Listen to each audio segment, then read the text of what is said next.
গোৱালপাৰাত আহিহে গম পালোঁ যে ৰাভাসকলৰ চাহ খোৱা নিয়মটো এনেকুৱা, যেনেকৈ আমি ভকতক চাহ দিওঁ, চাহৰ লগত যে পানীও দিওঁ হাত ধুবলৈ তেনেকুৱা। আৰু লগতে এই পিঠাবিধ বহুতে চিনি পাইছে চাগে, পাতি পিঠা।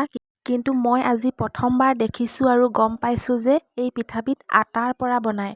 আৰু এই পিঠাবিধৰ ভিতৰত কি আছে তাকে চাবলৈ পিঠাটো এনেকৈ খুলি চালোঁ আৰু খুলি চাই দেখিলোঁ যে মাত্ৰ চেনি আৰু নাৰিকল দি বনোৱা আছে। আৰু এই লগতে চিঙৰা নিচিনা দেখিছে যে এই পিঠাবিধত আটা আৰু চাউলৰ পিঠা মিক্স আছে। গতিকে দুইটা মই এতিয়া টেষ্ট কৰি চাম। আৰু সঁচাই এটা কথা বহুত বেছি ভাল লাগিছে, তেওঁলোক ইমানেই সহজ সৰল মানুহ, ইমানেই ঠাণ্ডা ভদ্ৰ, আচাৰ ব্যৱহাৰ ইমানেই ভাল। ইয়াত আহিহে সকলোখিনি বুজিছোঁ। আচলতে দূৰৰ পৰা পৰ্বতখন দেখিবলৈ ধুনীয়া বুলি কয় যে, ওচৰলৈ গ'লেহে গম পায়। ঠিক তেনেকুৱাই উদাহৰণ, ইয়াত তাৰ ওলোটা।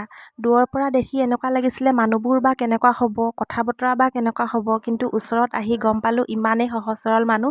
মোৰ বহুত বেছি ভাল লাগিলে ইয়াৰ পৰিৱেশখিনি, আৰু পিঠাটো খাবলৈও বহুত সোৱাদ হয়। আৰু এতিয়া খাম চিঙৰা নিচিনা পিঠাটো। এই পিঠাটোৰ নামটো মই পাহৰি গ'লোঁ, সেইটো কাৰণে চিঙৰা নিচিনা বুলিয়ে কৈছোঁ।